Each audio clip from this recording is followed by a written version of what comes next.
Hello दोस्तों, आज हम 10th केमिस्ट्री का लेक्चर नंबर 4 लेकर के आए हैं और आज का टॉपिक होने वाला है रासायनिक समीकरण से प्राप्त होने वाली सूचनाएं। जैसे ये रासायनिक समीकरण है N2 + 3H2O एरो 2NH3। ये एक रासायनिक समीकरण है। ये रासायनिक समीकरण हमें किन किन बातों के बारे में जानकारियां लेकर के देगी से संबंधित सभी बातों पर अध्ययन करेंगे। तो चलिए बिना देर किए दोस्तों आज का टॉपिक को शुरू किया जाए।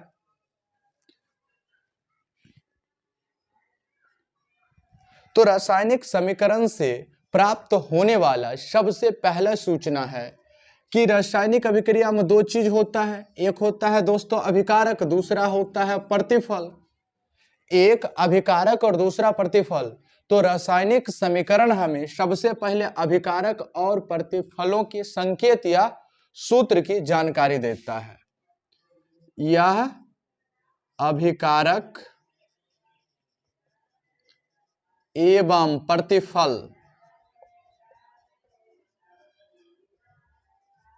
के संकेत या सूत्र के बारे में जानकारी देता है। तो सबसे पहला बात यह अभिकारक के संकेत एवं सूत्र के बारे में जानकारी देता है। अब दूसरा चीज यह बताता है कि अभिक्रिया में कौन सा पदार्थ भाग ले रहा है। अभिक्रिया में कौन सा पदार्थ भाग ले रहा है और कौन सा पदार्थ नया बन रहा है। यह अभिक्रिया में भाग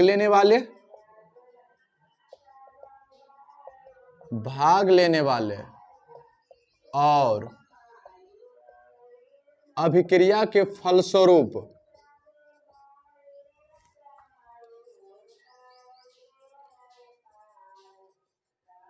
बने पदार्थ की जानकारी देता है।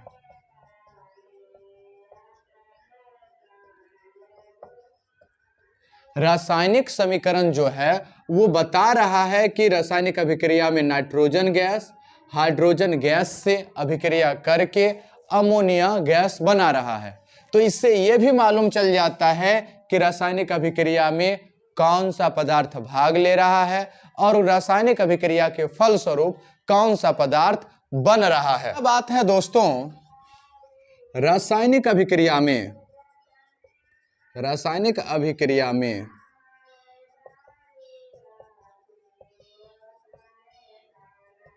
अभिकारक के अणु कितने भाग ले रहे हैं।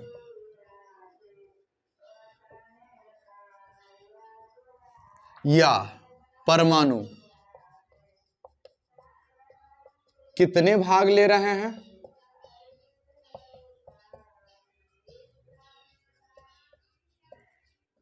और कितने बन रहे हैं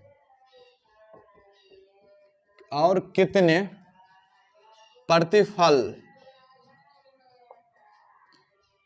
के परमाणु या अणु बन रहे हैं।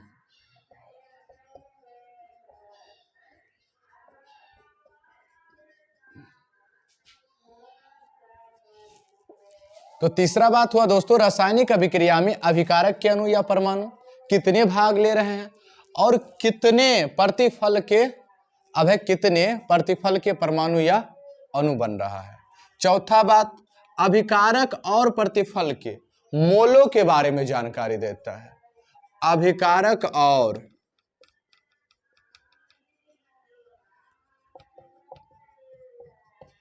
प्रतिफल के मोल को बताता है। अभिकारक और प्रतिफल के मोल को बताता है। अभिकारक और प्रतिफल के द्रव्यमान अनुपात को बताता है।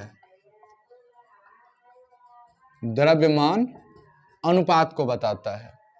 यह रासायनिक समीकरण जो है दोस्तों वो कितने भाग ले रहे हैं और प्रतिफल कितना बन रहा है। अभिकारक कितना भाग ले रहा है और प्रतिफल कितना बन। रासायनिक अभिक्रिया जब होगा दोस्तों उसमें गैस भी पार्टिसिपेट करेगा। तो गैस रासायनिक अभिक्रिया में गैसीय अभिकारक या प्रतिफलों के आयतन को बताता है। रासायनिक अभिक्रिया के गैसीय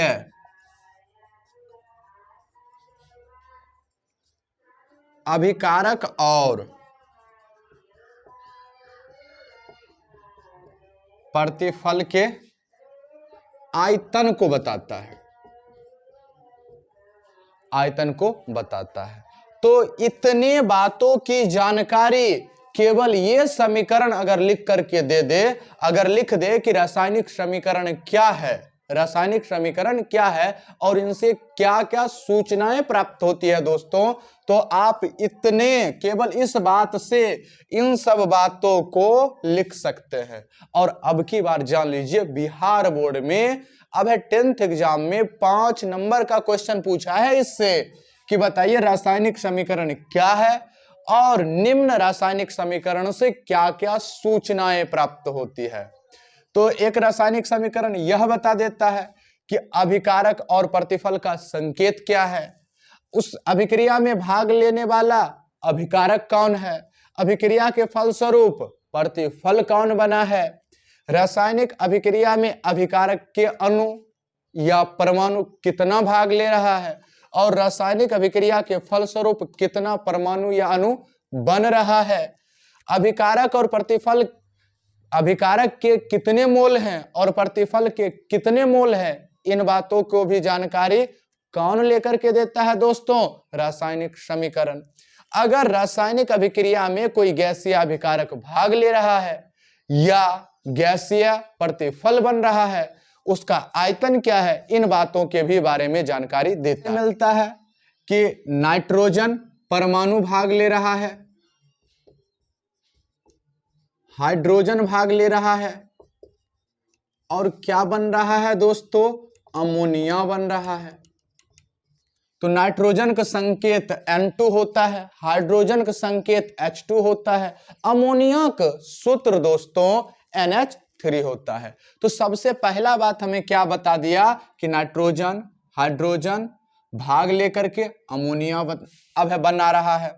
यह अभिक्रिया में भाग लेने वाले और अभिक्रिया के फलस्वरूप ये दोनों पॉइंट एक ही में क्लियर हो जाएगा। और रासायनिक अभिक्रिया में अभिकारक के अणु, तो अभिकारक के कितने अणु के 2 परमाणु, हाइड्रोजन के भी 2 परमाणु भाग ले दोस्तों, नाइट्रोजन के 2 परमाणु और हाइड्रोजन के 2 परमाणु मिलकर के अमोनिया के 2 अणु का निर्माण करता है, अमोनिया के 2 अणु का निर्माण करता है। ये दूसरा बात की जानकारी हुई।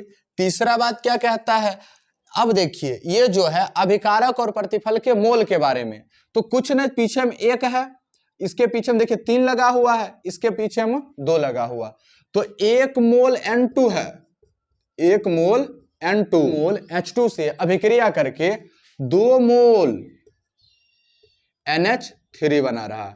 तो देखिए ये मोल के बारे में जानकारी दे दिया, ये दोस्तों मोल के बारे में भी जानकारी दे दिया। यह अभिकारक और प्रतिफल के द्रव्यमान के बारे में, इसका देखिएगा तो N2 होता है 1 N का 14, 2 कितना हो गया 28, तो 28 ग्राम नाइट्रोजन अगर 3 दूना 6 ग्राम हाइड्रोजन से अभिक्रिया करता है तो 34 ग्राम दोस्तों अमोनिया बनता है। 28 ग्राम नाइट्रोजन अगर 6 ग्राम हाइड्रोजन से अभिक्रिया करता है तो 34 ग्राम अमोनिया बनता है दोस्तों। अगला अंतिम बात क्या कहता है कि रासायनिक अभिक्रिया में अगर गैसीय अभिकारक या प्रतिफल भाग ले रहा हो उसके आयतन का भी जानकारी देता है। तो जान लीजिए, अब एक बात जान लीजिए, एसटीपी पर standard temperature and pressure, in standard temperature and pressure, उस पर क्या होता है कि 1 मोल गैस का आयतन दोस्तों 22.4 लीटर होता है एसटीपी पर। कब दोस्तों, एसटीपी पर 1 मोल गैस का आयतन 22.4 लीटर होता है।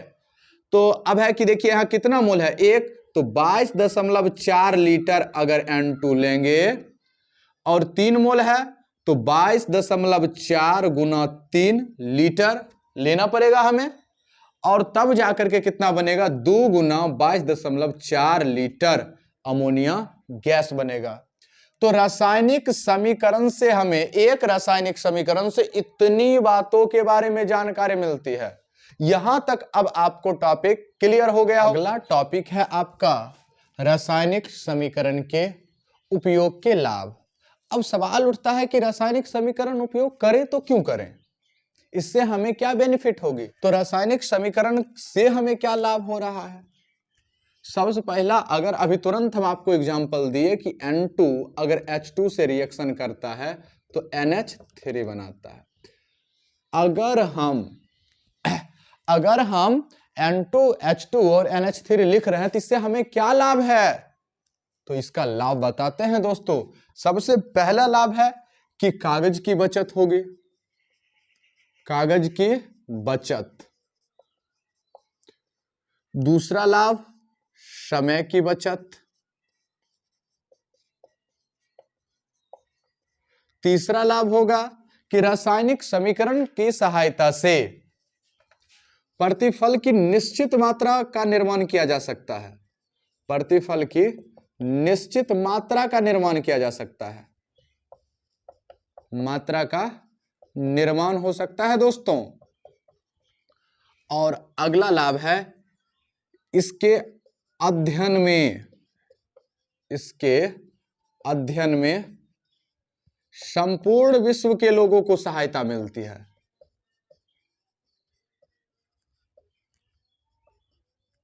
लोगों को सहायता मिलती है। तो सबसे पहला लाभ क्या है दोस्तों, कागज की बचत। कहिएगा सर कागज की बचत कैसे, कैसे कागज की बचत होगा अगर हम रासायनिक समीकरण, अगर दोस्तों समझिए, अगर हम लिखते नाइट्रोजन गैस हाइड्रोजन गैस से अभिक्रिया करके अमोनिया गैस बनाता है, अगर लिखते तो मिनिमम कम से कम 1 से 2 लाइन में जाता, और ये आधा लाइन में काम हो जाता है कि N2H2 रिएक्ट करके NH3 बनाया। सबसे पहला कागज की बचत। दूसरा, अब देखिए उसको लिखने में कम से कम 1 मिनट का समय लगता, इससे जस्ट 30 सेकंड में आप लिख सकते हैं, तो दूसरा समय भी बचा। तीसरा बात अब है कि आपको चाहिए, अगर मान लीजिए कि आपको 68 ग्राम अमोनिया चाहिए, तो इससे आप कैलकुलेट कर सकते हैं कि कितना नाइट्रोजन ले, कितना हाइड्रोजन ले, कि हमें 68 ग्राम अमोनिया मिल जाए। अगर मान लीजिए कुछ निश्चित मोल चाहिए तो उसका भी जानकारी यहां से मिल जाता है, उससे भी प्रतिफल बनाने में भी सहूलियत होती है। तो अगला है इसके अध्ययन से संपूर्ण विश्व के लोगों को सहायता मिलती है। एक बात जान लीजिए, केमिस्ट्री में जो भी संकेत है दुनिया के सभी लोगों के लिए, अगर हम हाइड्रोजन का संकेत H अगर भारत में लिख रहे हैं तो यूरोपियन कंट्री वाले भी हाइड्रोजन को H संकेत से ही लिखते हैं। हीलियम को He के द्वारा ही लिखा जाता है, लिथियम को Li के द्वारा ही लिखा जाता है दोस्तों। तो ये समस्या नहीं रहती है कि अगर आप संकेत लिख रहे हैं तो दुनिया में किसी भी कंट्री में जाइएगा, आपको हर जगह एक ही प्रकार के संकेतों का प्रयोग किया जाएगा, जिससे आप कहीं भी जाकर के रसायन शास्त्र का अध्ययन कर सकते हैं। तो जानते हैं इससे लाभ होता है, तो कुछ ना कुछ इसका सीमा भी होगा, लिमिटेशन भी होगा। तो सीमाएं क्या क्या है, सीमाएं क्या क्या है, क्या क्या सीमाएं हैं, इससे हमें किस किस चीजों के बारे में जानकारी नहीं मिलता है। तो यह पदार्थ के भौतिक अवस्था की जानकारी नहीं देता है, पदार्थ के भौतिक अवस्था को नहीं बताता है। ये भी नहीं बताता है कि अभिक्रिया ऊष्माक्षेपी है कि ऊष्माशोषी है, ऊष्माक्षेपी या ऊष्माशोषी, ऊष्माक्षेपी या ऊष्माशोषी अभिक्रिया के बारे में नहीं बताता है कि किस अभिक्रिया में हमें ताप देना पड़ेगा, किस अभिक्रिया में किस अभिक्रिया के फलस्वरूप ताप का उत्सर्जन होगा। ये भी नहीं बताता है कि अभिक्रिया में कौन उत्प्रेरक भाग ले रहा है। दोस्तों ये वो भी नहीं बताता कि अभिक्रिया में कौन उत्प्रेरक भाग ले रहा है। जान लीजिए ये रासायनिक अभिक्रिया किस स्पीड से हो रही है। रासायनिक अभिक्रिया के वेग के बारे में जानकारी नहीं देता है। अभिक्रिया के वेग को नहीं बताता है। ये 10 के स्पीड से हो रहा है कि 50 के स्पीड से हो रहा है, ये आपको रासायनिक समीकरण जानकारी नहीं देता है। रासायनिक अभिक्रिया ये भी नहीं बताता कि कौन अभिक्रिया विस्फोट के साथ हो रहा है। रासायनिक समीकरण से यह नहीं पता चलता कि कौन अभिक्रिया विस्फोट से हुआ है। बहुत सारा दोस्तों ऐसी रासायनिक अभिक्रिया है जिसे संपन्न करवाने के लिए हमें एक्सप्लोजन करना पड़ता है, विस्फोट करना पड़ता है।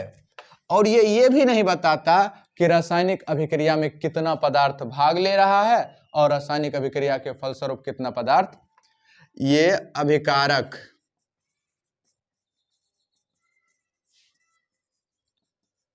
और प्रतिफल की मात्रा को नहीं बताता।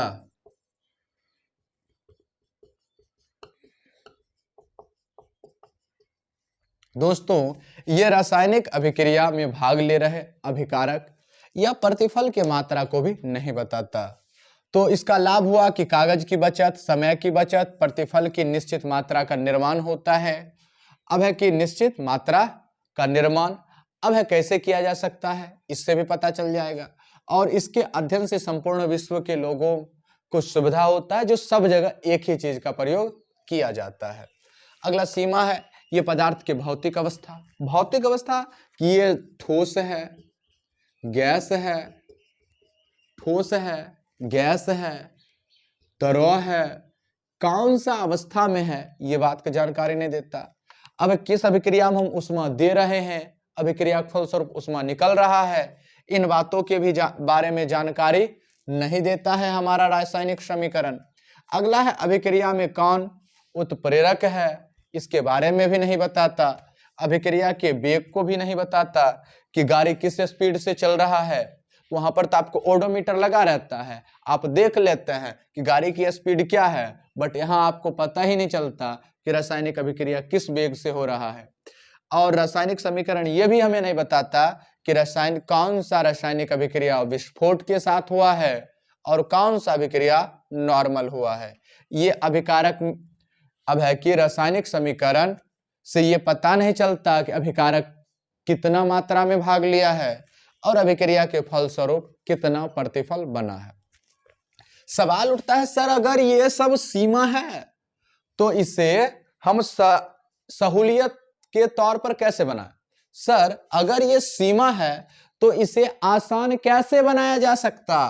अब है कहा नहीं गया है जिंदगी जीना आसान नहीं होता है दोस्तों, जिंदगी जीना आसान नहीं होता, उसे आसान बनाना पड़ता है।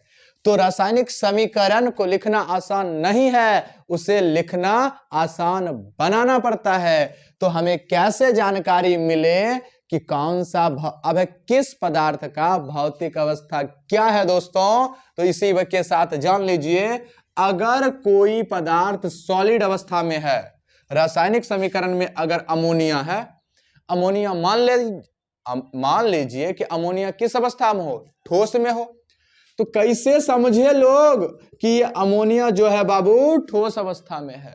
ठोस को इंग्लिश में क्या कहते हैं दोस्तों, सॉलिड। सॉलिड का सबसे पहला अक्षर क्या है, एस।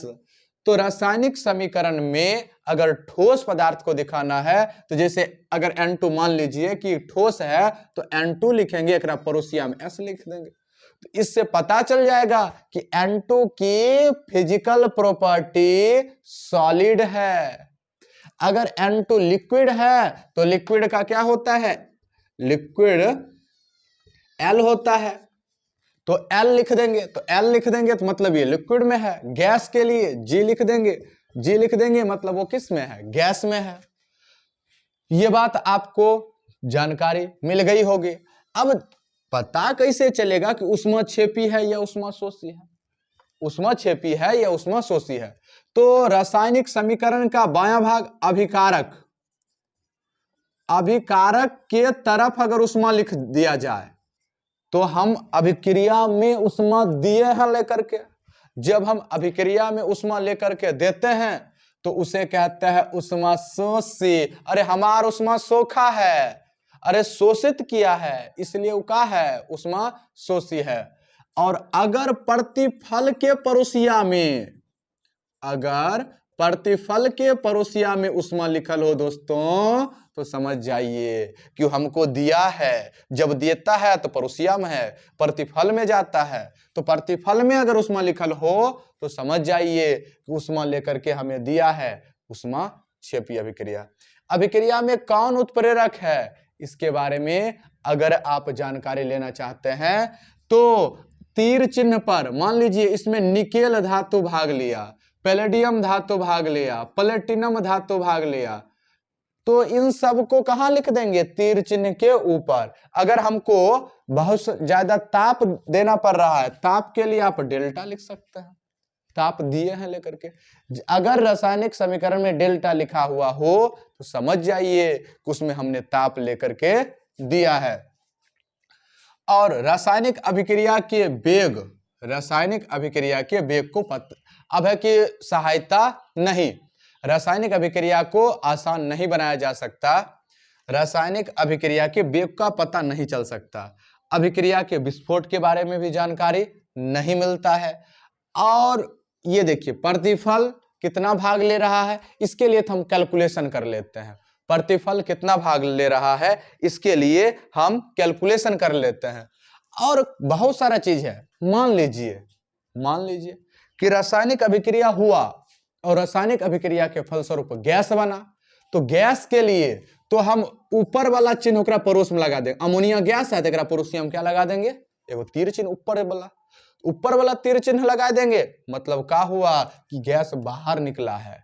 अगर नीचा वाला छेप कुछ अवक्षेप बैठ गया है, तो इन सब चीजों की सहायता से हम रासायनिक समीकरण को आसानी से लिख सकते हैं। तो दोस्तों आज का वीडियो आपको कैसा लगा? अगर अच्छा लगा तो कमेंट में जरूर बताइए।